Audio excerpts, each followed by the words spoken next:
पार्श्वनाथ नगरमधल्या स्थापत्य कलेतल्या अतिशय सुंदर नमुना असणाऱ्या प्राध्यापक अविनाश छपरे यांच्या सांगाती नावाच्या घरामध्ये आहोत आणि आजच्या मुलाखतीचा विषय आहे डॉक्टर सुनील कुमार लवटे यांचे साहित्य संस्कृती क्षेत्रातील योगदान. मी या मुलाखतीमध्ये सरांचं स्वागत करतो. धन्यवाद सर. योगायोग असा आहे की मी तुमचा प्राध्यापकीचा काळ विलिंगडन महाविद्यालयामध्ये मी ज्यावेळी प्राध्यापक होतो 5 वर्ष, त्या काळामध्ये मी पाहिलेला आहे, जवळून पाहिलेला आहे. आणि विलिंगडन सोडल्यानंतर महावीर कॉलेजमध्येही 1 वर्ष सेवा करण्याची मला संधी मिळाली. तिथं मी लवटे सरांचा काळही प्राध्यापक आणि प्राचार्य असण्याचा काळही पाहिलेला आहे. तर तुमच्याबद्दल काही विद्यार्थी असे सांगायचे की छपरे सरांचं जे व्याख्यान आणि लेक्चर असतं ते लेक्चर इतकं संदर्भपूर्ण, तासोन तास आम्हाला आठवतही नाही की किती वेळ झालेला आहे अशा पद्धतीचं मुलं सांगायची. आणि तुमचे जे संदर्भ असायचे, ज्या पद्धतीनं तुम्ही समजून सांगायचं, ते जे व्यासंगीपण आहे त्याच पद्धतीचं व्यासंगीपण आपलं असं दिसतं की लवटे सरांच्या मध्ये सुद्धा आहे. कालच डॉक्टर अर्जुन चव्हाण जे शिवाजी विद्यापीठाच्या हिंदी विभागाचे प्रमुख आहेत, तेही अभिमानानं सांगताना दिसत आहेत की लवटे सर हे माझे गुरु आहेत. तर या व्यासंगीपणाच्या अनुषंगाने म्हणजे आपला जो विषय आहे की साहित्य संस्कृती क्षेत्रातील योगदान, तर कोणत्याही क्षेत्रामध्ये योगदान देत असताना हे जे भारावून जाणं जे आहे किंवा कोणत्याही घेतलेल्या कामाशी एकरूप होऊन जे आपण काम करणं जे आहे हे दुर्मिळ होत चाललेलं आहे. आणि त्यामुळं मला असं वाटतं की पहिल्यांदा तुम्ही लवटे सरांच्या बद्दलचं हे जे काही योगदान असेल किंवा जे काही किंवा काही आठवणी असल्या की हे वेगळेपण, लवटे सरांचं जे वेगळेपण आहे त्याची काही आठवणी असल्या तर तुम्ही सुरुवातीला सांगाव्यात असं मला वाटतं. नमस्कार. भाग्यश्री प्रकाशनातर्फे हा जो वेबिनार आयोजित केलेला आहे त्यामध्ये माझे ज्येष्ठ संदिग्ध प्राचार्य डॉक्टर सुनील कुमार लवटे यांच्या संबंधी बोलण्याची संधी मला आपण दिलेली आहे, त्याबद्दल मी प्रकाशन संस्थेचा आणि आज माझी मुलाखत घेणाऱ्यांचा तिथे मनापासून आभारी आहे. आत्ताच त्यांनी असा उल्लेख केला की ज्या तऱ्हेचा व्यासंग असावा लागतो एक शिक्षकाकडे, तो व्यासंग लवटे सरांच्या मध्ये कसा आहे आणि तो किती आवश्यक आहे, मार्गदर्शक आहे, या संबंधी त्यांनी जे सांगितलं ते अक्षरशः खरं आहे की एखाद्या विषयाचं विवेचन करताना, अन्वयार्थ लावताना, एखाद्या विषयासंबंधी आपली भूमिका मांडताना ती नुसती अशी उत्स्फूर्त स्वरूपामध्ये असत नाही. तो आस्वाद तर असतोच, पण त्या मागे त्या सगळ्याचा जो एक अन्वयार्थ लावण्याची प्रतिभा असावी लागते, तीही काही अशी आकाशातून निर्माण होते. त्यासाठी प्रचंड स्वरूपामध्ये वाचन करावं लागतं, त्यासाठी संदर्भ बघावे लागतात, त्यासाठी साहित्याचं तौलनिक विवेचन करावं लागतं. या अशा अनेक अंगानं आणि अनेक परिमाणातून ज्या वेळेला तुम्ही तुमचं विवेचन करता त्यावेळेला ते विवेचन हे खरं अर्थपूर्ण आणि मार्गदर्शक स्वरूपाचं होत असतं. आणि तसं करणारे फार थोडे अध्यापक प्राध्यापक असतात आणि लवटे सर हे त्यातले एक आहेत. ते मी अनेक गेली 40 वर्ष बघत आलेलो आहोत. मग ते निवृत्तीच्या अगोदर कार्यरत असताना सुद्धा एक शिक्षक, एक प्राध्यापक म्हणून तू म्हणालास त्याप्रमाणे त्यांनी ज्या तऱ्हेनं ते उत्तम शिक्षक म्हणून विद्यार्थी प्रिय होते, पण वाङ्मयाच्या क्षेत्रामध्ये ते वावरू लागल्यानंतर ती जी एक निष्ठा लागते, मुळात वाङ्मयावरचं प्रेम, वाङ्मयाबद्दलची निष्ठा ही तर आवश्यकच आहे. त्यामध्ये त्याच्या जोडीला लोकांचं अशी समजूत आहे की वाङ्मयामध्ये उतरायचं म्हणजे काहीतरी एक प्रतिभा आहे, आणखी नुसत्या प्रतिभेच्या जोरावर आपण काही लिहू शकतो, तर तसं नाही आहे.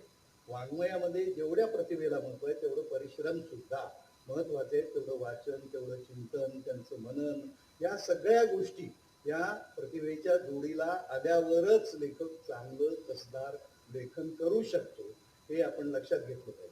आता लवटे सरांचं जे वैयक्तिक वाङ्मय आहे, स्वतः त्यांनी निर्माण केलेलं जे कल्पित विश्व आहे, जे वाङ्मय आहे, मग त्यामध्ये कथा आहे, त्याच्यामध्ये त्यांच्या आत्मकथा आहे, त्यांची गाजलेली आत्मकथा आहे, त्यांच्या कथा आहेत, त्यांच्या कविता आहेत, त्यांचं समीक्षा आहे, या सर्व तऱ्हेचं जे मुख्य त्यांचा पसारा त्यांच्या सगळ्या लेखनाचा आहे तो वैयक्तिक लेखनाचा आहे आणि त्यांच्या स्वतःच्या प्रतिभेतून आणि त्यांच्या सामर्थ्यातून तो निर्माण झालेला आहे. त्याबद्दल आतापर्यंत आपण ऐकत आलेलो आहोत. तर ते सगळं आहेच, पण आज आपण जो विषय घेतलेला आहे तो त्यांच्या व्यक्तिगत वाङ्मयीन विश्वाबद्दल तर याच्या जोडीलाच ते लवटे सरांनी जी या निष्ठेतून या प्रेमातून ज्या तऱ्हेनं आपला स्वतःबद्दल एक लेखन केलेलं आहे, सर्जनशील लेखन केलेलं आहे, समीक्षात्मक लेखन केलेलं आहे, त्याप्रमाणेच त्यांनी इतरांची सुद्धा जी दखल घेतली आहे, इतर वाङ्मयाची, इतर लेखकांची, इतर साहित्यिकांची, इतर विचारांची, आणि हे फार दुर्मिळ असतं. काय असतं की लेखक खूप वेळेला आत्मरत असल्यासारखा असतो, म्हणजे तो स्वतःच इतका रमलेला असतो की स्वतःच्या पलीकडे जगामध्ये काही निर्माण होत आहे आणि ते सुंदर आहे, ते अर्थपूर्ण आहे, ते चांगलं आहे, या तऱ्हेचं भानच नसतं. म्हणजे एक प्रकारचा आत्मरतपणा असतो, त्या अनेकांच्या मध्ये असतो आणि त्यातच ते गुंतलेले असतात, रमलेले असतात.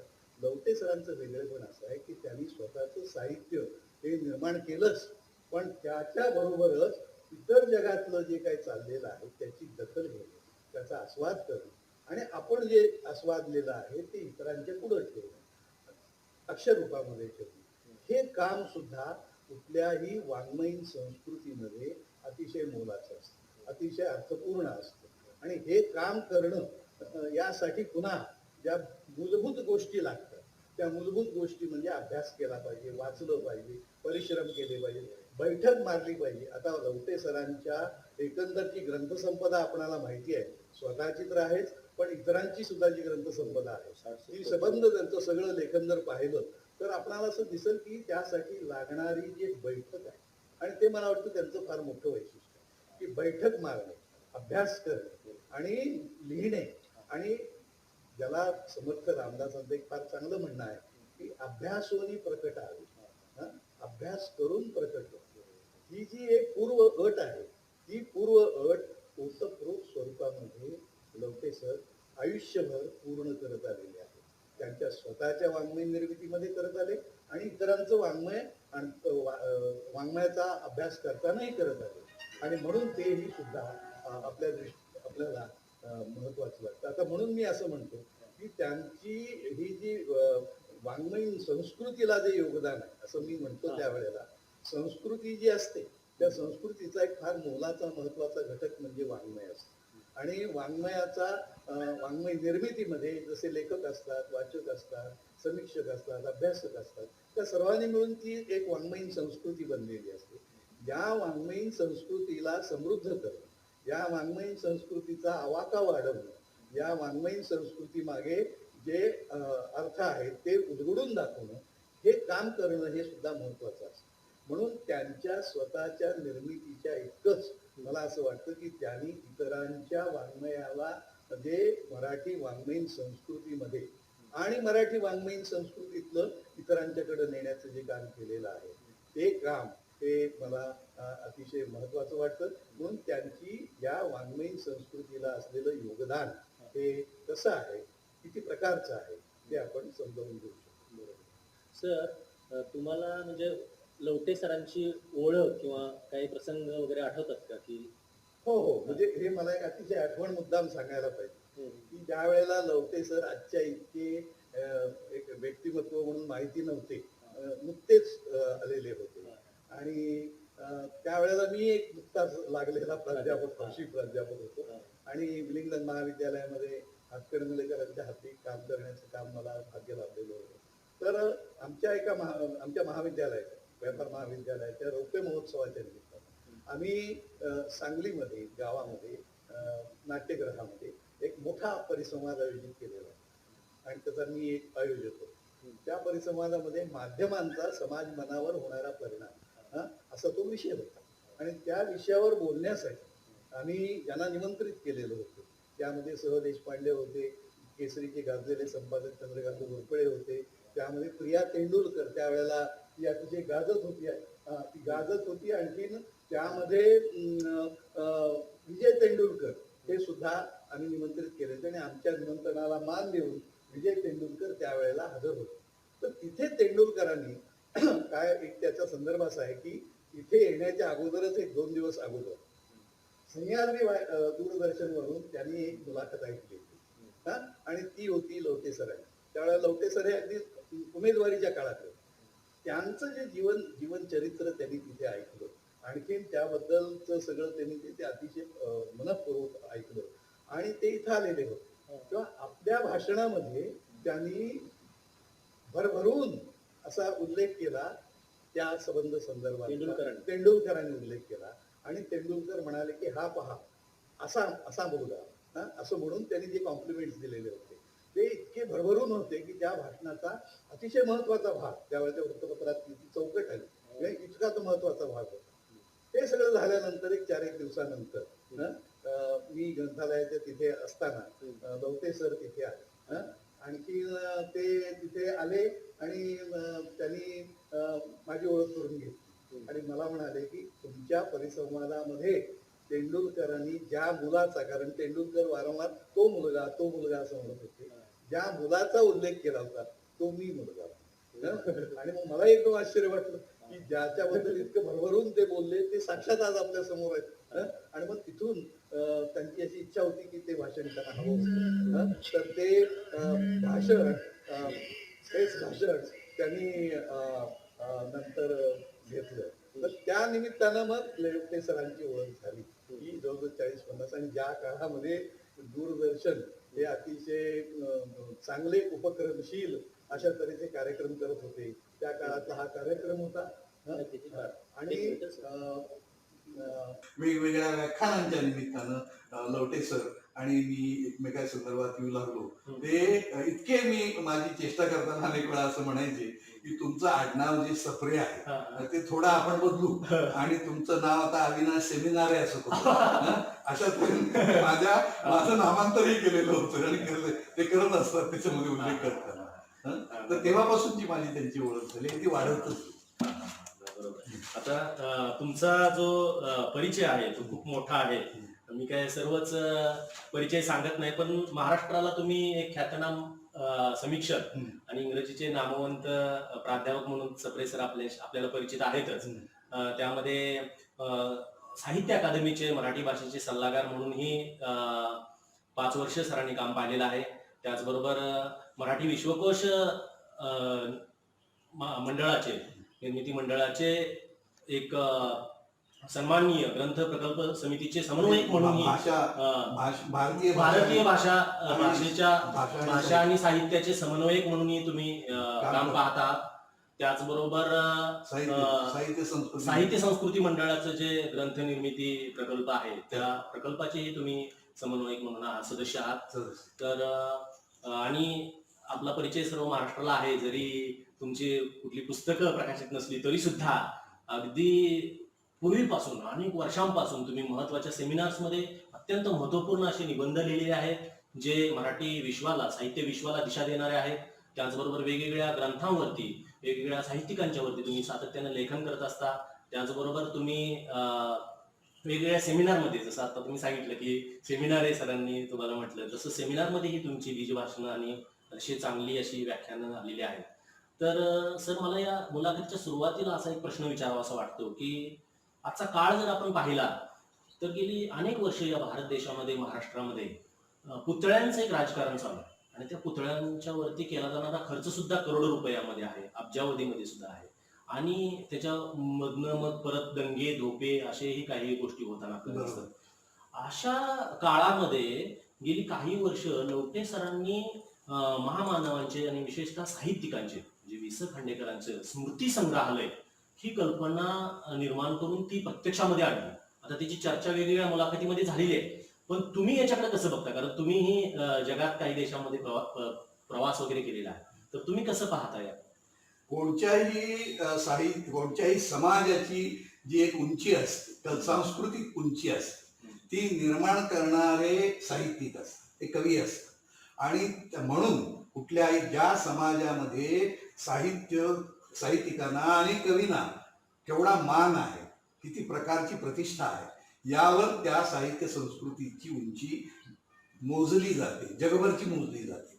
आणि म्हणून साहित्यिक जसा आहे तसे त्याच्यानंतरही तो सतत स्मरणात राहावा, तो सतत लोकांच्या पुढे राहावा, असंही काम हे संस्कृतीमध्ये होणं गरजेचं असतं. आणि त्या दृष्टीनं साहित्यिकांची स्मारकं होणं ही महत्वाची असतात. आता दुर्दैवानं मराठीमध्ये हे भान म्हणावं तेवढं नाही. असं आपल्याला दिसेल. एक मालगुंडला केशवसुतांचं स्मारक आहे, नाशिकला कुसुमाग्रजांचं स्मारक झालेलं आहे. पण मराठीत इतके उत्तमोत्तम नामवंत लेखक होते आणि आहेत, त्यांच्यानंतर त्या अशी स्मारकं ही महाराष्ट्रात कुठे झालेली नाही, किंवा होत असताना त्यांची आबाळ झाली, पूर्ण नाही झाली, अशा तऱ्हेची आपण चर्चाही ऐकत असतो. लवटे सरांचं एक मोठेपण मला असं वाटतं की त्यांनी वि. स. खांडेकरांचं स्मारक हे वि. स. खांडेकरांचं स्मृती संग्रहालय हे शिवाजी विद्यापीठामध्ये निर्माण केलं.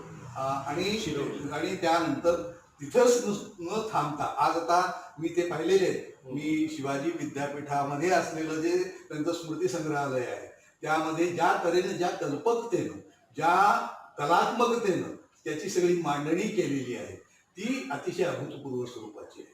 आणि म्हणून त्यात एकदा फिरून आलात तुम्ही की तुम्हाला असं एक ते वातावरण ते तुम्हाला भावतं, ते जाणवतं. लवटे सरांनी एक चांगली आठवण सांगितलेली आहे की आपले कुलगुरू त्यावेळेला माणिकराव साळुंखे होते, आणि लवटे सरांनी त्याचं उद्घाटन हे आंतरभारती विद्यालयातल्या मुलांना नेऊन केलं. आणि त्या मुलांनी ते सगळं फिरून बघितलं, ते केलं. आणि नंतर खाली उतरता उतरता माणिकरावनी एका विद्यार्थ्याला विचारलं की काय तुला काय वाटलं, तर तो म्हणाला मला लेखक व्हावं असं वाटलं. आता अशा तऱ्हेची एक प्रेरणा, अशा तऱ्हे ते संबंध दृश्य रूप बघून, आणि खांडेकरांचं भाषण त्यात आहे. त्यांनी त्या अरेंजमेंट विषयी खूप बोलता येईल. ते कलात्मक कसं आहे सांगितलं की आता उदाहरणार्थ आरशांची व्यवस्था जी आहे ती खांडेकरांच्या अनेक प्रतिभा निर्माण केल्या आपल्या प्रतिभेतून. त्या अशा अनेक आहेत, एक नाही. तर ते सगळं एक दृश्य रूप त्यांनी तिथं आणलेलं आहे. आणि ते स्मारक हे कोल्हापूरचं एक अतिशय मोठं भूषण आहे. कारण कोल्हापूरकरांनी हे खांडेकरांना देवता समान मानलेलं होतं, हे मी पाहिलेलं आहे. आणि कोल्हापूरकरच कशाला, संबंध महाराष्ट्रामध्ये, भारतामध्ये, आणि मराठीतला एक हा असा पहिला लेखक आहे की जो भारतीय भाषेमध्ये गेला, गुजरातीमध्ये गेला, तमिळमध्ये गेला, कानडीमध्ये गेला. इतकं आहे की तामिळमध्ये सुद्धा खांडेकर हे तामिळी लेखक मानले जातात, आणि त्यांच्या नावानं तिथल्या इतिहासात एक चॅप्टर लिहिला जातो, किंवा गुजरातीमध्ये आहे. तर एवढा मोठा जो लेखक आहे तो मराठीमध्ये त्याचं जे स्मारक आहे ते नुसतं पुतळावरून चालणार नाही.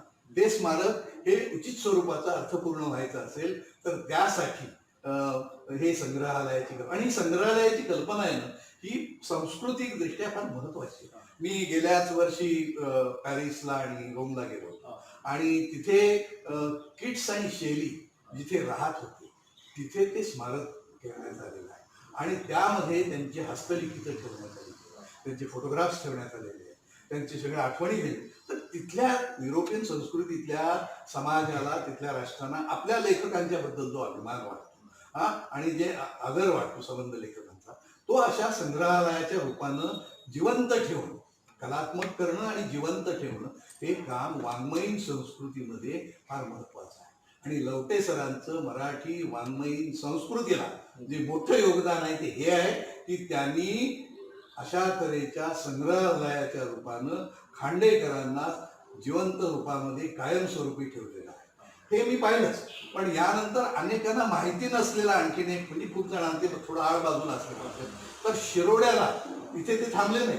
तर खांडेकरांची कर्मभूमी ही शिरोडा, तिथेच त्यांनी लेखन केलं.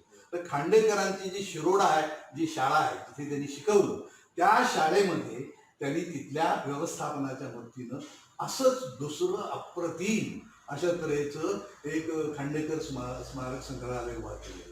आणि या कोल्हापुरातल्या स्मारक संग्रहालयापेक्षा ते संग्रहालय वेगळ्या स्वरूपाचं आहे. तिथे खांडेकरांनी, आपल्याला माहिती आहे की नाही, अनेकांना माहिती असेलच किंवा नसेल मला माहिती नाही, पण खांडेकरांनी एकेकाळी मराठी चित्रपट सृष्टीला फार मोठं योगदान केलेलं आहे. मास्टर विनायक आत्रे अशांच्या बरोबर काम केलेलं आहे, आणि त्यांचे अनेक चित्रपट गाजलेले आहेत, फार गाजलेले आहेत. मराठी चित्रपटांच्या इतिहासामध्ये खांडेकरांनी दिलेलं योगदान महत्वाचं आहे. आणि ते ज्या त्यांच्या चित्रपट कथा होत्या, चित्रपटांचं लेखन होतं, ते त्या स्मारकामध्ये ठेवलं. ते तिथं तुम्हाला बघायला मिळतं की हा एक खांडेकरांनी लिहिलेली चित्रपट कथा आहे, ती तिथे सगळी त्यांनी ठेवलेली आहे. एवढंच नव्हे तर त्या काळामध्ये या चित्रपटांची जी पोस्टर्स असत, आता जशी बॅनर्स पोस्टर्स असत, ती त्यांनी तिथे लावलेली आहे. त्याशिवाय त्या चित्रपटांचे फोटो तिथे लावलेले आहेत. त्याशिवाय खांडेकरांनी जो प्रचंड पत्रव्यवहार केला तो पत्रव्यवहार तिथं ठेवलेला आहे. त्याशिवाय आणखीन एक त्यातली महत्वाची आठवण आहे जी सांगण्यास खांडेकरांनी आपल्या आत्मचरित्रामध्ये केशवसुतांच्यावर जे पुस्तक लिहिलेलं आहे त्याच्यामध्ये त्यांनी ती सांगितलेली आहे. केशवसुत काव्य आणि संपादन जे केलं तर तिथे त्यांनी अशी आठवण सांगितली की मी ज्या वेळेला शहर सोडून कोकणात शिरोड्याला जायचा निर्णय घेतला त्यावेळेला माझ्या कपड्यांच्या पिशवीमध्ये एक पुस्तक होतं ते म्हणजे केशवसुतांची कविता. ही केशवसुतांची त्यांच्या पिशवीमध्ये असलेली कविता संग्रह हा शिरोड्याच्या तिथे ठेवण्यात आलेला आहे. तर असं कितीतरी त्याविषयी सांगता येईल. हे त्यांनी जे काम केलंय ना म्हणून मी म्हटलं की वाङ्मयीन संस्कृतीला योगदान हे अशा स्वरूपाचं आहे. नुसतं वाङ्मयी निर्मितीचं नाही तर हे संग्रहालयाच्या रूपानं हे जे त्यांनी केलंय का मोठ्या मराठीतल्या लेखकाच्या बद्दलचं ते तिथं आहे. त्यानंतर तर त्यांनी अनेक ठिकाणी केले. आता मी बार्शीचं पाहिलेलं नाही पण नाशिकच्या यशवंतराव चव्हाण मुक्त विद्यापीठामध्ये जे यशवंतराव चव्हाणांचं त्यांनी केलं असंच कल्पकतेनं कलात्मकतेनं आणि भव्य स्वरूपात स्वतंत्र इमारतीमध्ये संबंध यशवंतरावचं स्मारक आहे ते त्याच्या उद्घाटनाला शरदराव आलेले होते, शरद पवार आलेले होते आणि ते बसले. त्यांनी एकदम पाहिलं की हे एक यशवंतरावचं वेगळंच कुठेही न आल्यासारखं चित्र हे छायाचित्र त्यांना पाहायला मिळालं. आणखी ते पाहून एकदम चकित झाले आणि नंतर त्यांनी विचारलं हे तुम्हाला कुठे मिळालं आणि मग लवटेनी ते मिळवण्यासाठी काय प्रयत्न केले ते सांगितले. तर ते भयंकर भारावून गेले. ते फक्त स्मारकाचं उद्घाटन करून जाणार होते. ते म्हणजे मी थांबतो, मला हे सगळं सविस्तर बघायचं. तो जो बाहेर पुतळा उभा केला ते लवटे सरांचं जे महत्व आहे ना की त्या स्मारकाच्या बाहेर जो पुतळा आहे यशवंतरावांचा हा पुतळा सुद्धा अतिशय देखणा उत्तम तर आहेच पण त्याचं एक वेगळेपण आहे आणि ते पुन्हा लवट्यांच्यामुळेच निर्माण झालेलं आहे. तो पुतळा असा आहे की रवींद्र मेस्त्री हे कोल्हापूरचे जे फार मोठे चित्रकार आणि शिल्पकार होते त्यांच्या आयुष्यातला तो शेवटचा पुतळा आहे. त्यांच्या हातून घडलेलं ते शेवटचं शिल्प आहे, निर्मिती आहे. अशा तऱ्हेचं ते काम त्यांनी तिथे केलेलं आहे आणि त्यामुळे वाङ्मयी कुठल्याही संस्कृतीला अशा तऱ्हेचं योगदान करणं हे वाङ्मयीन संस्कृतीला झालेलं ग्रंथा इतकंच महत्वाचं योगदान आहे असं मी मानतो. नव्या पिढीला या स्मृती संग्रहालयामुळे मग हे वाचनाकडे वळतात असं काय? हा म्हणजे बरोबर आहे. एकदा तुम्ही ते जो माहोल म्हणतो ते जे अँबियन्स आहे माहोल आहे तुम्ही जेव्हा अशा फिरता बघता ते सगळं वाचता ते त्यामुळे एक तुमच्यामध्ये ते संचार म्हणजे लवटे सरांनी एक आठवण सांगितली की आपल्या गोव्याचे सोमनाथपंत कुमारपंत ते बघायला आले आणि ते सगळं फिरून बघितल्यावर ते तिथं चक्क बैठक मारूनच बसलेच ते तिथं. तर लवटे सर म्हणले काय सर का बसतात? नाही म्हटलं मी इतका आता भारावून गेलो हे बघून हे सगळं माझ्याच आलंय. मला इथं बसून ते सगळं आता समाधीचं काम व्हायचं आहे. आता हा एक अनुभव असतो ना तुमचा सगळा असायचा म्हणून ते महत्वाचं होतं. आता म्हणजे सहवास लवटे सरांना वि.स. खांडेकरांचा सहवास लाभला. आता त्या सहवासाचं त्यांच्या पश्चात म्हणजे खांडेकरांच्या पश्चात जे लवटे सरांनी एक मोठं काम केलेलं आहे. बरोबर. खरं तर आणि मेहतांच्या मुलाखतीमध्ये ते आलेलं आहे. पण तरी सुद्धा मला असं वाटतं की कोणताही फंड नसताना किंवा त्याला ग्रँट वेगळी नसताना किंवा त्याचा आर्थिक फायदा नसताना सरांनी जी इतकी त्यांची अप्रकाशित राहिलेली जी पुस्तकं स्वतः संपादित करून प्रकाशित केली त्याच्यासाठी जे कष्ट केले त्याकडे तुम्ही कसं बघता? हे पुन्हा त्यांचं योगदान महत्वाचं असतं की खांडेकरांच्या नंतर त्यांची जवळजवळ 34 पुस्तक ही लवटे सरांनी प्रकाशित केली आणि ती मेहतांच्या प्रकाशन संस्थेतर्फे केली. एक प्रकारचं म्हणजे लवटे सरांचा शब्द वापरायचा तर हे एक प्रकारचं उत्खननच होतं. हे एक प्रकारचं वाङ्मयीन सांस्कृतिक उत्खनन होतं असं म्हणता येईल. आणि ती 34 पुस्तकं आता तुम्ही कल्पना करा की त्यांच्या संबंध दप्तरातून ती मिळवणं ती संपादित करणं ती योग्य तऱ्हेनं मार्गी लावणं आणि अशा तऱ्हेनं त्यांनी ती जी 28 पुस्तकं 34 पुस्तकं निर्माण केली.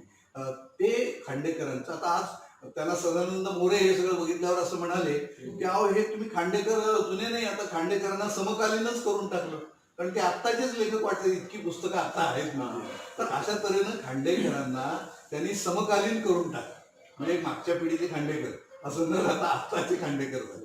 आपले खांडेकर. तर ते काम त्यांनी जे केलं ते त्यांच्या स्मारका इतकंच महत्वाचं आहे. आणि त्यातून अनेक त्यांनी मी खांडेकर, ते तुम्ही म्हणाला तसं त्यांना सहवास लावला. मलाही सुदैव आहे, माझं भाग्य असं आहे की खांडेकरांचा सहवास लावलेला.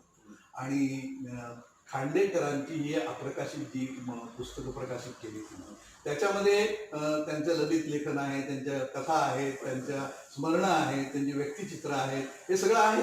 समीक्षेवरचे सुद्धा ग्रंथ त्याच्यामध्ये आहेत. आणि त्यामधून त्यांनी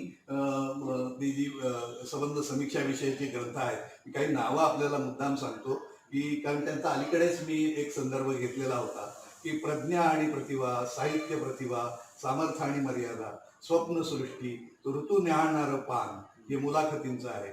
वाङ्मय विचार, अज्ञाताच्या महाद्वारात, हे वैचारिक लेखन आहे. वन्नी तो चेतवावा, वैचारिक लेखन आहे. साहित्य शिल्पी, जीवनशिल्पी आणि समाजशिल्पी तर आहेच. याबरोबरच खांडेकर तिकडे कोकणामध्ये असतात. कोकणामध्ये खांडेकर होते, तिथे वैनतेय नावाचं तिथे एक चांगलं नियतकालिक निघत असत. आणि ते त्या नियतकालिकामध्ये खांडेकरांनी विपुल लेखन केलं. सावंतवाडीहून निघणाऱ्या त्याच्यामध्ये त्यांनी ते अतिशय विपुल असं लेखन केलं. आणि त्या लेखनात ते सगळं मिळवून, कारण की कुठं आता त्या काळात वर्तमानपत्रात आलेलं ते लेखन होतं, त्या लेखनातून ते गोळा करणं आणि त्यातून पुन्हा 4 पुस्तकं त्यांनी त्या वैनतेयमधल्या लेखातून, त्यामध्ये त्यांनी लेखकांचा परिचय करून दिलेला आहे. त्यामध्ये त्यांनी लेखकांच्या ग्रंथांचा परिचय करून दिलेला आहे. त्यामध्ये त्यांनी साहित्यविषयक लिहिलेलं आहे. तर एवढं मोठं ग्रंथाचं काम 34 याच्यामध्ये हे आहे. तर हे सगळं काम सुद्धा वाङ्मयीन संस्कृतीला केवढं योगदान आहे असं आपण म्हणू शकतो. मला आता असं एक विचारायचं होतं की जसं त्यांनी अप्रकाशित साहित्य प्रकाशित केलं तसं खांडेकरांच्या साहित्याचा अनुवादही हिंदीमध्ये केला. हिंदीमध्ये तरी अनुवादाच्या बद्दल आणि त्याच्या महत्वाबद्दल तुमचं चौफेर वाचन असल्यामुळे तुमचं काय मत आहे की अनुवादाचं किती महत्व आहे मराठी एकूण साहित्य संस्कृतीच्या दृष्टिकोनातून? किंबहुना मी तर असं म्हणेन की अनुवादाकडं जेवढ्या गांभीर्यानं आपण बघायला हवं होतं तेवढं बघितलं नाही. त्याचे फार दुष्परिणाम झालेले आहेत. कारण अनुवादातूनच एका भाषेतला लेखक हा दुसऱ्या भाषेमध्ये जात असतो आणि लोकांना परिचित होतो. पुन्हा खांडेकरांचं उदाहरण द्यायचं जे मी मगाशी म्हणालो की खांडेकर हे तामिळनाडूमध्ये का पॉप्युलर झाले, तर तामिळमध्ये त्यांचा अनुवाद केला, गुजरातीमध्ये त्यांचा अनुवाद. मराठीतले ते पहिले असे लेखक की ज्यांचे अनुवाद इतर भाषेमध्ये झाले आणि त्यामुळे त्यांना ज्ञानपीठासारखा पुरस्कार मिळत असताना अनेक भाषेतले हे ते संदर्भ आले. मला माहिती आहे काम केलं असल्यामुळे की आपल्या मराठीतले अनेक श्रेष्ठ लेखक या ज्ञानपीठासारख्या पुरस्काराला वंचित राहिले. त्याचं कारण त्यांचे अनुवादच नाही, हिंदीमध्ये नाहीत, इंग्लिशमध्ये नाहीत. तेव्हा अनुवादाला अनन्यसाधारण असं महत्व आहे. सुदैवाची गोष्ट अशी आहे की अनुवादाला आता पुन्हा चांगले दिवस आले. आता मला मुद्दाम सांगावं असं वाटतं की भालचंद्र नेमाडे हे आजचे आपले मराठीतले तर एक मोठे लेखक आहेतच, पण आज भालचंद्र नेमाडे हे संबंध भारतीय स्तरावरचे मोठे लेखक का झाले, तर नेमाड्यांच्या कादंबऱ्या या भारतातल्या सर्व प्रमुख भाषांमध्ये गेलेल्या आणि त्यांची त्यामुळे आज हा एक संबंध भारतीय भाषेत माहिती झालेला लेखक असल्यामुळेच नेमाड्यांना ज्ञानपीठ हे अतिशय आदरपूर्वक देण्यात आलं. कारण त्यामध्ये त्याचं साहित्याचं जे मोल आहे ते कळू शकतं. त्यामुळे अनुवाद प्रक्रिया, अनुवादाला अनन्यसाधारण असं महत्व आहे. आणि म्हणून मध्ये खंडित झालेली ही जी परंपरा होती ती सुरू करणारे जे अलीकडच्या काळातले अनुवादक आहेत त्याच्यामध्ये लवटे सर एक आहेत, त्यांनी खांडेकरांच्या पुस्तकांचा अनुवाद सुद्धा केला. पुढे सांगू का की तू विचार? नाही, म्हणजे आता मला असं वाटतं की साने गुरुजींचं आंतरभारती जे आहे आणि त्या सगळ्या शिक्षणाच्या संस्कारातून सरांचं शिक्षण झालं आणि त्याला पुढं त्यांनी जे भारतीय साहित्यकार म्हणजे सर्व भारतीय ज्या मुख्य 22 भाषा आहेत त्या 22 भाषातल्या साहित्यिकांचा, त्यातल्या प्रत्येक राज्यातल्या साहित्यिकांचा त्याच्यावरती 2-3 पुस्तकं लिहिली आहेत सरांनी. तर त्याचं काय महत्व आहे किंवा त्याच्याबद्दल तुम्ही काय सांगू शकता? त्याच्याबद्दलही मी महत्व सांगतो, पण मगाशी आपला जो मुद्दा थोडा आधार आला तो आधी जोडून घेऊया का? अनुवादाच्या बाबतीत जे आपण म्हणतो ते जे त्यांनी काम केलेलं आहे तसे अनुवाद त्यांनी हिंदीमध्ये जसे खांडेकरांचे केले तसे इतरांचेही ते तर विचारणारच आहे मी. म्हणजे जसं मी आता स्वतः त्यांना पाहिलेलं आहे की अंधश्रद्धा निर्मूलन समितीचे सक्रिय कार्यकर्ते पदाधिकारी म्हणून त्यांनी काम केलं कोल्हापूरला आणि दाभोळकर, नरेंद्र दाभोळकरांची हत्या झाल्यानंतर आणि त्याच्या अगोदरही त्यांच्या व्यक्तिमत्वाकडे आणि त्यांच्या विचाराकडे संपूर्ण देशाचं आणि जगाचं लक्ष होतं. परंतु त्यांचं बहुतांश साहित्य हे मराठीमध्ये होतं. आणि ते साहित्य म्हणजे लवटे सरांनी जवळपास 25 पेक्षा जास्त 15 माझ्या माहितीप्रमाणे पुस्तकं ही लवटे सरांनी हिंदीमध्ये अनुवादित केल्या. अंधश्रद्धा या पुस्तकाची म्हणजे या विषयावरची सगळी दाभोळकरांची पुस्तकं त्यांनी अनुवादित केली. त्याचं दिल्लीमध्ये प्रकाशन झालं. तर त्याच्याबद्दल जरा तुम्ही मी जसं खांडेकरांचा अनुवाद बनवला तर दाभोळकरांचा 15 पुस्तकांचा अनुवाद त्यांनी केला. आता दाभोळकर आपल्या सर्वांना माहिती आहे, दुर्दैवानं त्यांची जी हत्या झाली ही एक फार वाईट शोकांतिका आहे महाराष्ट्राच्या विश्वातली, कृतिशील विश्वातली. पण दाभोळकर हे आयुष्यभर ध्यासानं अंधश्रद्धेच्या विरुद्ध लढले आणि नुसते लढले नाही तर आपली वैचारिक भूमिका त्यांनी अनेक ग्रंथातून मराठी वाचकांच्या पुढे ठेवली. तर ही जी साहित्य संपदा आहे, जी वैचारिक दृष्ट्या फार मोलाची आहे, ती साहित्य संपदा मराठीत होतीच, आपल्या सर्वांना माहिती आहे. पण भारतीय स्तरावर पुन्हा ती जायची असेल तर त्याचा अनुवाद होणं महत्वाचं होतं. आणि म्हणून लवटे सरांनी केलेलं हे जे काम आहे एका प्रकारच्या सामाजिक उत्तरदायित्वाचाच हा भाग आहे की त्यांनी ते हिंदीमध्ये नेलं.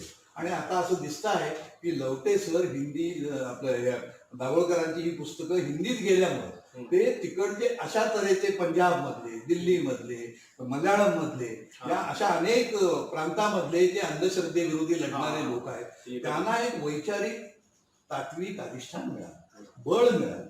आणि त्या ग्रंथांना आता संदर्भ मूल्य हे अन्य प्रांतामध्ये सुद्धा प्राप्त होतं. आणि म्हणून केवढं महत्वाचं आहे की दाभोळकरांचं हे प्रचंड महत्वाचं काम हे त्यांनी आता राष्ट्रीय स्तरावर नेलं, अनुवादातून नेलं, 15 पुस्तकांचा अनुवाद करून नेलं. त्यालाच एक जोडून प्रश्न आहे की जो सरांच्या बायोडाटामध्ये सुद्धा सरांनी छापलेला नाही. सरांचा एक स्वभाव आहे म्हणजे सर खूप आपल्याबद्दल कमी बोलतात आणि ते नेहमी म्हणजे आम्ही आता महावीरला असताना त्यांच्या संस्कारातून गेलेलो आहे. ते स्वतःची ओळख सुद्धा डॉक्टर सुनील कुमार लवटे असं करून देतात. ते म्हणायचे की आपण स्वतःचं नाव पहिल्यांदा सांगा. आपल्या एकूण बोलण्यातनं आणि ह्याच्यातनं ते आपल्या पदव्या कळाल्या. तर त्यांनी एक दुसरं महत्वाचं काम केलं ते म्हणजे हमीद दलवाईंच्या संदर्भात, की जे बऱ्याचशा महाराष्ट्रातल्या लोकांना माहिती नाही ते आपण इथे चर्चेत आणूया असं मला वाटतं. की हमीद दाभोळकरांसारखे, हमीद दलवाईंच्या सारखे जे मुस्लिम समाजातील बंडखोर कृतिशील कार्यकर्ते होते, त्यांची इंधन सारख्या अनेक पुस्तकं जी महत्वपूर्ण आहेत अशा 10 जवळपास पुस्तकांचा अनुवाद सरांनी केलाय. तर त्याच्याबद्दल तुम्ही जरा बोलावं. म्हणजे मी जसं डॉक्टर दाभोळकरांच्या बद्दल बोलताना म्हणालो की महाराष्ट्रातला हा एक असा मोठा सक्रिय योद्धा कार्यकर्ता होता जो अंधश्रद्धेबद्दल आयुष्यभर लढत राहिला. तर तसाच दुसरा योद्धा म्हणता येईल, समाज प्रबोधनाच्या क्षेत्रातला योद्धा कार्यकर्ता आणि लेखक म्हणजे हमीद दलवाई. मुस्लिम समाजामध्ये जन्माला आलेले आणि मुस्लिम समाजाचं उन्नयन व्हावं, त्यांच्यामधल्या अंधश्रद्धा जाव्यात, त्यांना आधुनिक बनवावं यासाठी जसं दाभोळकरांनी अंधश्रद्धेविरोधी लढा दिला तसा दलवाई आयुष्यभर देत राहिले आणि प्रयत्न करत राहिले. पण ते नुसते कार्यकर्ता नव्हते तर ते मोठे लेखकही होते. किंबहुना इंधन ही जी त्यांची कादंबरी आहे, मी अतिशय अभिमानानं असं सांगेन की भारतीय भाषेतल्या निवडक 5-25 पुस्तकांना जर काढायचं ठरलं तर त्यामध्ये दाभोळकरांची, दलवाईंची इंधन ही कादंबरी एवढी अतिशय माझ्याकडे आता इथे आहे तर ती आहे. तर ही इंधन सारखी कादंबरी आहे. तशी त्यांची इतरही कथा आहे आणि ते चांगले प्रतिभावंत लेखक होते. तर त्यांना हा एक मुस्लिम साहित्य आपल्याकडे एक वेगळा प्रवाह आहे सुद्धा बोलला जातो, मुस्लिम लेखकांचं साहित्य वगैरे. आणि तसं का सांगितलं आता आपल्याकडचा अलीकडचा रफिक सारखा नवा लेखक आहे की जो मुस्लिम आहे आणि मराठीतला लेखक चांगला लेखक. तर आता रफिक सारखे किती मुस्लिम लेखक आहेत तर फार थोडे आहेत अजून सुद्धा. आणि त्याची सुरुवात सुद्धा त्याची जी आहे ती दलवाईंनी केली असं म्हणता येईल की त्यांनी मुस्लिम वास्तव आणि समाज आणि त्यांची संस्कृतीतलं सगळं आंतरविरोध हे अतिशय कलात्मकरित्या मराठी साहित्यातून आणले आणि ते मग आता त्यांच्यामुळे हिंदीमध्ये. आता दुसरा एक त्याच अंगाने प्रश्न आहे की प्रेमचंदांनी जी प्रगतिशील लेखक संघाची जी भूमिका मांडली आणि चळवळ सुरू केली ती कुठेतरी खंडित झालेली होती. आणि 2003ला सरांनी मराठीमध्ये प्रगतशील लेखक संघाची भूमिका आणली. आणि केवळ लेखक नाही तर मी स्वतः म्हणजे कॉम्रेड गोविंद पानसरेंच्या ऑफिसवरती आता मराठी विभाग प्रमुख असणारे रणधीर शिंदे सर, त्याचबरोबर श्रीपाद भालचंद्र जोशी, लवटे सर, आम्ही बैठका घेत होतो. तर कृतिशील आणि वेगळ्या या साहित्य प्रवाहाबद्दल किंवा त्या चळवळीबद्दल त्यांनी हे जे एक भूमिका परत मराठीमध्ये आणली त्याच्याबद्दल जरा आपण बोलावं. अगदी बरोबर आहे, कारण हा. प्रेमचंदाने ही पहिल्यांदा संकल्पना मांडली आणि त्याच्याबद्दलचं मोठं लेखनही त्यांनी केलं.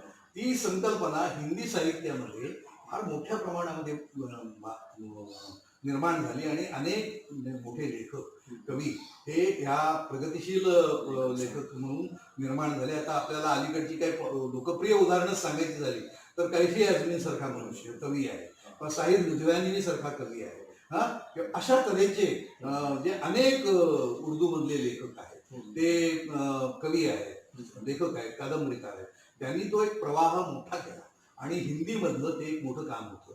तर त्या मानानं महाराष्ट्रामध्ये जर बघायला गेलं तर महाराष्ट्रामध्ये कसं आहे की प्रगतिशील, परिवर्तनवादी, प्रगतिशीलवादी अशा अनेक लेखक आहेत आणि अण्णाभाऊ साठेंच्या सारखे लेखक आहेत, अशा अनेक आहेत. या सगळ्या लेखकांनी मराठीमध्ये सुद्धा अशा तऱ्हेचं लेखन केलेलं आहे. पण या सगळ्या लेखनाची जी सैद्धांतिक मांडणी करावी लागते ती फारशी मराठीमध्ये झाली. तर ते जे प्रेमचंदांचं काम होतं जशा तऱ्हेचं, तसं मराठीमध्ये प्रगतिशील लेखक संघ भूमिका जी त्या मागची जी बैठक आहे, वैचारिक भूमिका आहे ती त्यांनी मांडलेली होती आणि मला वाटतं ती सुद्धा अतिशय महत्वाची आहे. आता दुसरं एक सर की महाराजा सयाजीराव गायकवाड ज्यांचं या भारत देशाच्या इतिहासामध्ये खूप महत्वाचं असं योगदान आहे, तर त्यांच्या चरित्र साधनांच्या प्रकाशनाचं जे काम आहे त्या समितीमध्ये तुम्ही आहात, तर त्याचं हिंदीमध्ये आणण्याचं काम सरांनी केले, तर त्याबद्दल आपण बोलावं असं मला वाटतं. हो, तर आता महाराजा सयाजीराव गायकवाड चरित्र साधने प्रकाशन समिती ही महाराष्ट्र शासनाची समिती आहे आणि शिक्षण मंत्री त्याचे अध्यक्ष असतात आणि बाबा भांड हे जे लेखक आणि प्रकाशक आहेत त्यांच्या प्रयत्नातून, जसं आपण म्हणतो ना लवटेंचं, तसं बाबांच्या बद्दल सांगता येईल की एवढं ध्यास घेऊनच की सयाजीरावांचं जे मोठेपण आहे ते महाराष्ट्राला पाहिजे तेवढं माहितीच नाही. हा केवढा मोठा राजा होता आणि केवढं मोठं त्यांच्याबद्दल बोललं गेलेलं आहे जगभरामध्ये हे आपल्याला माहिती नव्हतं आणि त्यांचं केवढं प्रचंड लेखन आहे हेही माहिती नव्हतं. तर बाबांनी ते अत्यंत ध्यासपूर्वक मराठीमध्ये आणण्यासाठी प्रयत्न केला आणि त्याचे एकंदर 25 खंड हे संकल्पना त्यांनी मांडली आणि त्यातले 12 खंड हे बडोद्याच्या साहित्य संमेलनाच्या दरम्यान म्हणजे त्यावेळेला प्रकाशित झाले. त्यातले त्यांच्या इंग्रजी भाषणाचे जे दोन खंड आहेत ते मी संपादित केलेले होते आणि मग त्यांचा पत्रसंग्रह आहे, त्यांचा भाषण संग्रह आहे. हे आपल्याला माहिती कोल्हापूरला झालेल्या साहित्य संमेलनाचे सयाजीराव हे अध्यक्ष होते.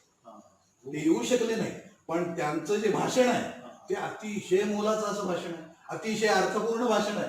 त्या भाषणात त्यांनी मांडलेली जी काही निरीक्षणं आहेत ती निरीक्षणं आज सुद्धा खरी आहे. म्हणजे उदाहरणार्थ सयाजीराव असं म्हणाले की मराठी साहित्य हे मध्यमवर्गीय मर्यादात अडकलेलं आहे, हे सयाजीरावनी म्हणले. ते असं म्हणाले की महाराष्ट्राला हजारो मैलांचा किनारा मिळाला पण एकही चांगलं साहित्य किनाऱ्यावरचं, समुद्रावरचं का नाही. त्याच्याही पेक्षा अनुवादाविषयी आपण म्हणतो, सयाजीराव म्हणाले की अनुवाद ही सर्वात अत्यंत महत्वाची अशी गोष्ट आहे. भाषामध्ये अनुवाद होण्यामध्येच खऱ्या अर्थानं भारताचं राष्ट्रीय ऐक्य निर्माण होईल.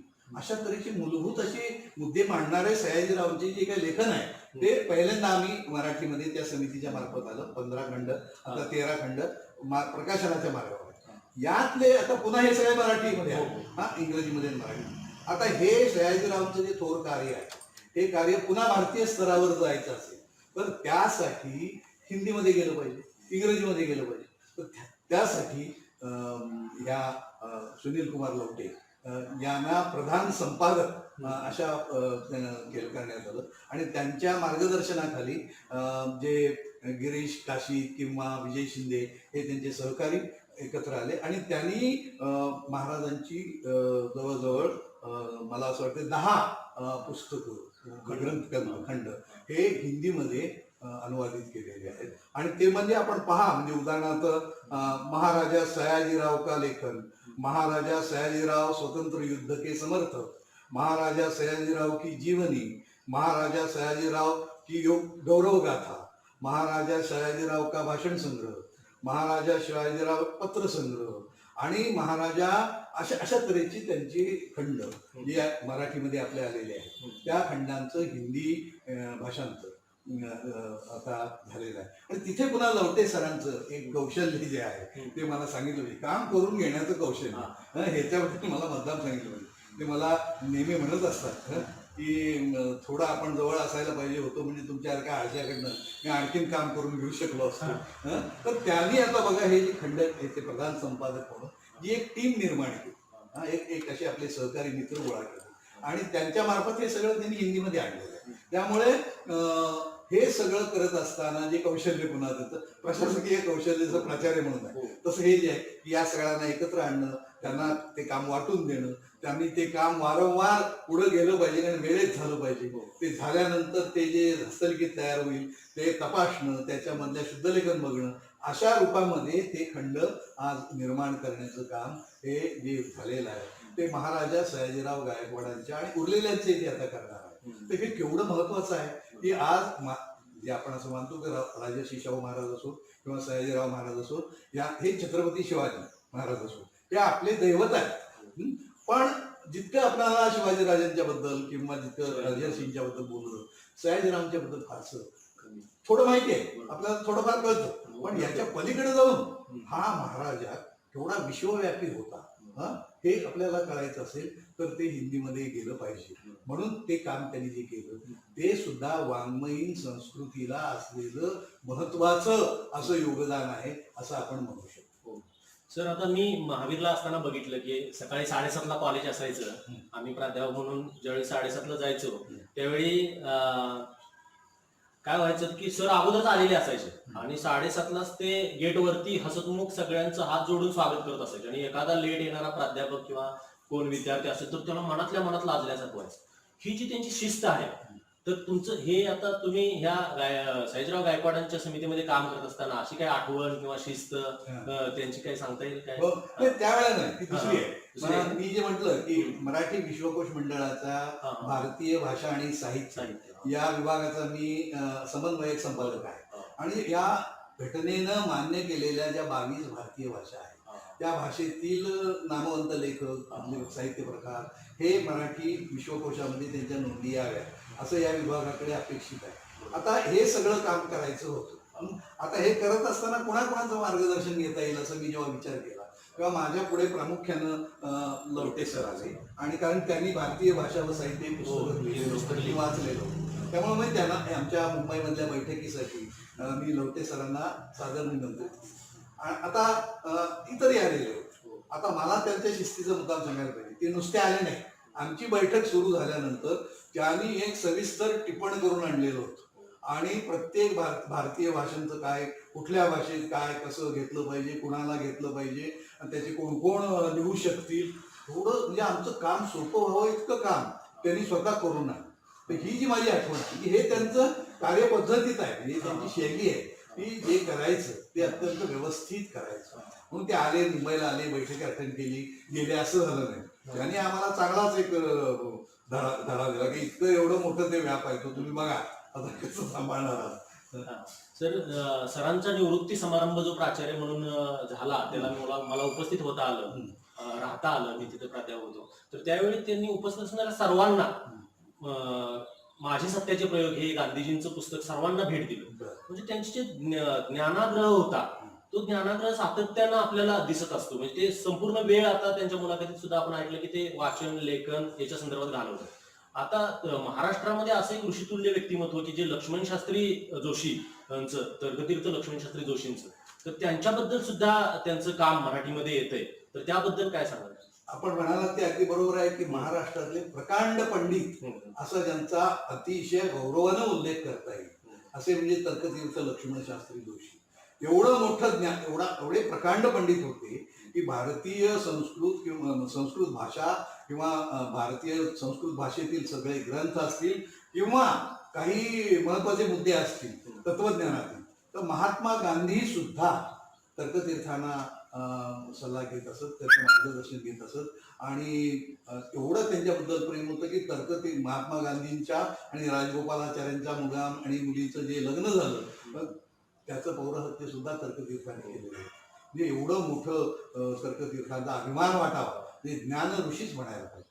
आणि त्यांनी हे जे विश्वकोशाचं काम केलं, त्यांनी जे मोठ्या प्रमाणामध्ये त्याची एक शिस्त लावून दिली, तर तर्कतीर्थ हे अभ्यासक होते, तत्वज्ञ होते, महान चिंतक होते. हे जे सगळं आहे, पण काय होतं की त्यांचे काही ग्रंथ थोडेसे सोडले तर त्यांचं मोठ्या प्रमाणावरचं लेखन हे विखुरलेलं होतं आणि असं स्फुट स्वरूपामध्ये. तर आता महाराष्ट्र राज्य साहित्य संस्कृती मंडळाच्या वतीने, खरं तर हा उशीरच झाला, त्याच्या वतीनं असं ठरवण्यात आलं प्रकल्प म्हणून की तर्कतीर्थांचं हे सगळं जे स्फुट लेखन आहे, वैचारिक लेखन आहे, हे सगळं ग्रंथ रूपामध्ये एकत्र यावं, अशा तऱ्हेचं एक प्रकल्प ज्याला हा साहित्य संस्कृती मंडळाच्या वतीनं हाती घेण्यात आला. आणि मग त्याप्रमाणे आता हे काम कोण करणार, कारण हे इतकं सोपं नाही, शिवधनुष्य उचलण्यासारखं आहे. तर हे काम करण्यासाठी महाराष्ट्रात कोणाला घेता येईल, तर पटकन साहित्य संमेलनाच्या अध्यक्ष, साहित्य संस्कृती मंडळाच्या अध्यक्षांच्या असं लक्षात आलं की लवटेंना हे काम आपण देऊ शकतो. कारण ते काम करण्यासाठी जे परिश्रम घेतले पाहिजे, जे कष्ट केले पाहिजे, त्यासाठी ज्या तऱ्हेचं ते समजून घेतलं पाहिजे, तर ते सुनील कुमार लवटेंना काम देण्यात आलं आणि त्यांनी ते आनंदानं स्वीकारलं. आणखी त्या एकंदर 15 खंड त्यांनी संकल्पित केलेले आहेत. त्यातले 5 खंड हे आता अगोदरच प्रकाशित सुद्धा झालेले आहेत. मी मुद्दाम आपल्याला त्याची नावं सांगतो म्हणजे कळेल की ह्या काम केवढं आहे आणि त्याचं स्वरूप काय आहे. म्हणजे उदाहरणार्थ तर्कतीर्थाने विश्वकोशामध्ये ज्या नोंदी केल्या त्या नोंदींचा एक खंड आहे. तर्कतीर्थाने जी भाषणं दिली, जी अनेक भाषणं दिली, त्या भाषणांचे 4 खंड त्यांना अपेक्षित आहे. त्यांनी जे लेख लिहिले त्याचे 2 खंड त्याच्यामध्ये येणार आहेत. त्यांनी ज्या मुलाखती दिल्या, त्या मुलाखतींचा एक खंड असणार आहे. त्यांनी भाषांतरं जी केलेली आहेत मोठ्या जागतिक लेवलच्या विचारवंतांची, त्या भाषांतरांचा एक खंड असणार आहे. त्यांनी त्यांचा जो पत्रसंग्रह होता त्या पत्रसंग्रहाचा एक खंड असणार आहे. त्यांनी ज्या प्रस्तावना लिहिल्या त्या प्रस्तावनांचा एक खंड असणार आहे. त्यांनी जी समीक्षा लिहिली त्याचा एक खंड असणार आहे. त्यांनी जे कोशकार्य केलं त्याच्या संबंधीचा एक खंड असणार आहे. आणि संस्कृत हस्तलिखितांची सूची जी आहे ती त्यांनी केलेली आहे. आणखीन कालच उल्लेख केला मला वाटतं अर्जुन चव्हाणांनी, ते केवढं महत्वाचं आहे की भारतीय घटना जी आहे त्या घटनेचं संस्कृत भाषेमध्ये अनुवाद किंवा भाषांतर हे त्यांनी केलेलं आहे. तर हे एवढं तर्कतीर्थांचं मोठं काम जे आहे ते काम आता लवटे करता आहेत आणि हे फार महत्वाचं असं योगदान त्यांचं होईल असं मला वाटतं. एकूण साहित्य संस्कृतीच्या या सगळ्या व्यवहारामध्ये आणि परिसरामध्ये सरांचं जे एकूण योगदान आहे ते खूप मोठं आहे. म्हणजे मी महावीर कॉलेजला असताना सुद्धा बघितलं, लेखक आपल्या भेटीला नावाचा उपक्रम तिथं चालायचा. म्हणजे अनेक लेखक, मी सगळ्यांची नाव घेत नाही, मी रामनाथ चव्हाणांना तिथं पाहिलंय, कलेच्या क्षेत्रातले मधु कांबेकरांना सरांनी आणलेलं होतं.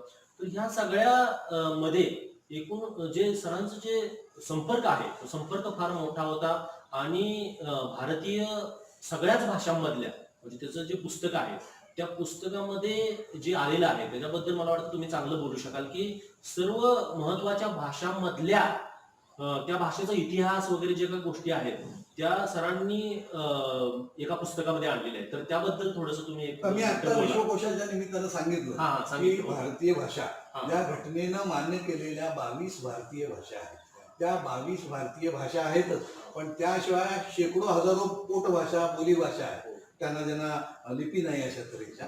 पण ह्या 22 भाषा जर घेतल्या, त्यामध्ये मराठी एक आहे, इंग्रजी सुद्धा भारतीय भाषांमध्ये एक आहे, हिंदी तर आहेच आहे, आणि सगळ्या भारतभरच्या स्टेट्स मधल्या राज्यांच्या ज्या भाषा आहेत महत्वाच्या, त्या 22 भारतीय भाषांचं साहित्य हे भारतीय भाषा व साहित्य म्हटलं जातं. ते सर्व भाषा हे जरी त्या भाषेत लिहित असले तरी ते भारतीयच लेखक आहे, ही त्यामागची संकल्पना आहे.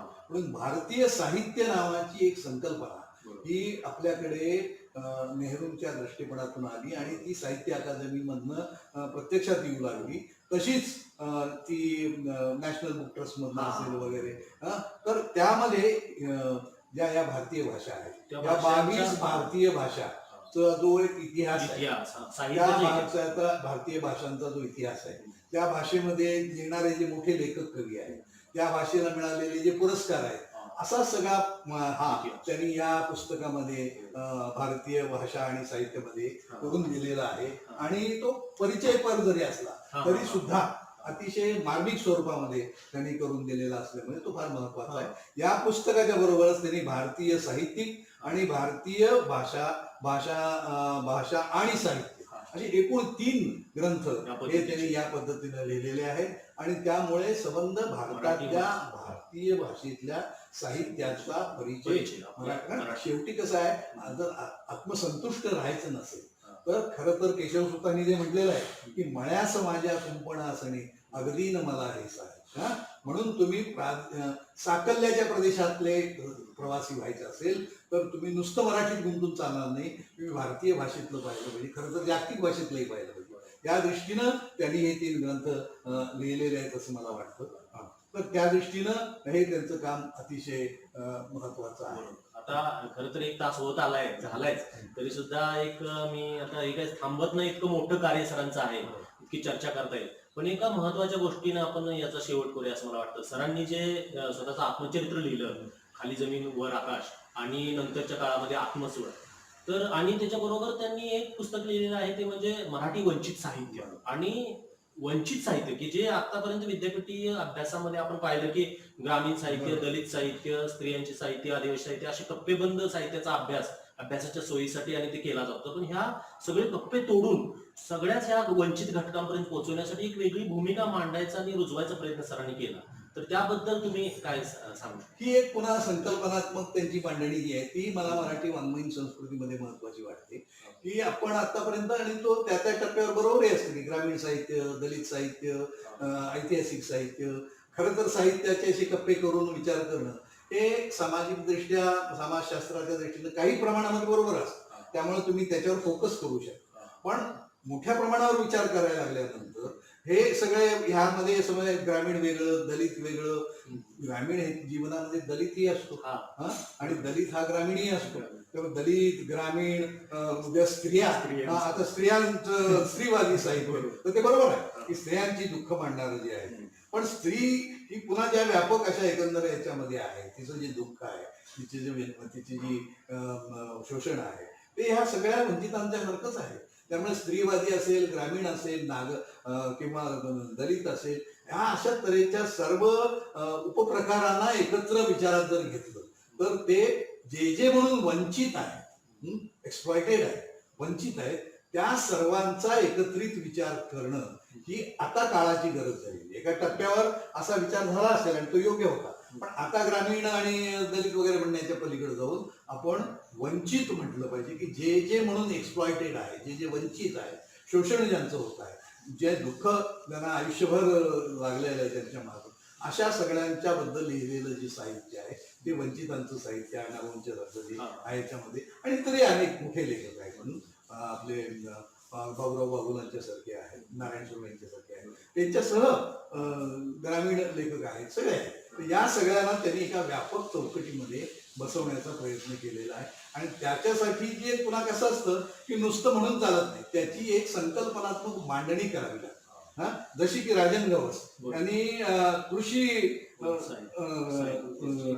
कृषी भूमी सांस्कृतिक साहित्य असं एक भूमिका मांडली की कृषी हा त्यातला संबंध, कृषी केंद्रित अशा तऱ्हेचं मराठीचं जे संस्कृतीचा भाग आहे तो मांडला. तर तशी जी संकल्पनात्मक मांडणी आहे, ती संकल्पनात्मक मांडणीचा बैठक ही त्याला द्यायला पाहिजे, नुसतं म्हणून चालणार नाही. तर अशा तऱ्हेनं त्यांनी वंचितांचं साहित्य ही संकल्पना सैद्धांतिक पातळीवर, म्हणजे संकल्पनात्मक पातळीवर मांडली. आणि एवढंच नव्हे तर पुन्हा त्यांच्या पद्धतीप्रमाणे तसं एक पुस्तक लिहून ती मराठीमध्ये आणण्याचा प्रयत्न केलेला आहे. तर अशा तऱ्हेनं मला असं वाटतं की लवटे सरांचं मराठी वाङ्मयीन संस्कृतीला स्वतःच्या लेखनातून जसं महत्वाचं योगदान आहे, तसं या तऱ्हेच्या कार्यातून झालेलं जे योगदान आहे ते अत्यंत अत्यंत महत्वाचं असं आहे. आणि म्हणून पुन्हा एकदा त्यांच्या या कार्याची दखल, वाचन नावाचा एक ग्रंथ त्यांनी लिहिलाय, काय वाचावे, हो, तर त्याचं सुद्धा म्हणजे एकूण ते वाङ्मयीन साहित्य संस्कृती क्षेत्रातलं त्यांचं जे कार्य आहे त्याला आज आपण या ठिकाणी स्पर्श केला. मी आभार मानतो तुमचे की अगदी कमी वेळामध्ये असं म्हणतो की माझी जबाबदारीच आहे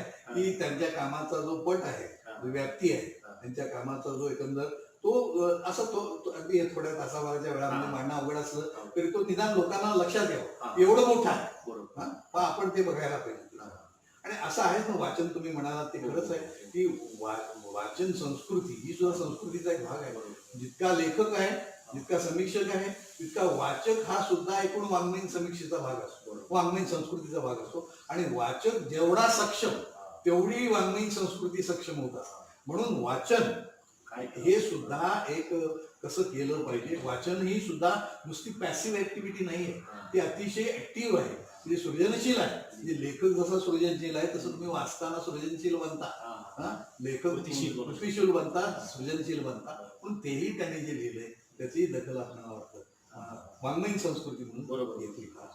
चालेल सर, आता आपण या ठिकाणी थांबायला पाहिजे कारण खूप वेळ झालाय, 1 तास झालेला आहे. मी आपले आभार मानतो. त्याचबरोबर भाग्यश्री प्रकाशनाच्या भाग्यश्री पाटील आणि त्यांचे पती यांनी हे जे लवटे सरांचं साहित्य आता या ठिकाणी मी आभार मानतो की अगदी 2-3 दिवसांमध्ये आपल्याला त्यांनी मुलाखत घेण्याचं सांगितलं आणि त्यामध्ये तयारी करून बऱ्यापैकी आपण सगळ्या त्यांच्या वाङ्मयीन क्षेत्रातील साहित्य संस्कृती क्षेत्रातील कार्याला आपण स्पर्श केलेला आहे. तर तुम्ही या ठिकाणी वेळ काढला. त्याचबरोबर या ठिकाणी सप्रे मॅडम यांनीही अगदी आपल्या सगळ्यांची चहापाण्याची सोय केली. तांत्रिक सहाय्य करण्यासाठी आमच्या पत्नी सुरेखा शिंदे या ठिकाणी आल्या. या सगळ्यांचे आणि आभार मानतो. त्याचबरोबर भाग्यश्री पाटील आणि त्यांचे पती यांनी हा जो एक प्रारंभ केलेला आहे आणि परवा दिवशी जे राष्ट्रीय वेबिनार होणार आहे तर त्या सगळ्या वेबिनारला या सोशल मीडियाच्या माध्यमातून मी आवाहन करू इच्छितो की सर्वांनी या वेबिनारमध्ये आपापल्या परीने सहभागी व्हावं आणि या सेमिनारला आणि लवटे सरांच्या साहित्याला सगळ्यांनी प्रतिसाद द्यावा, वाचन करावं आणि ही साहित्य संस्कृती अशीच वाढत राहावी एवढी विनंती करतो आणि आजची मुलाखत संपली असं जाहीर करतो. धन्यवाद. धन्यवाद.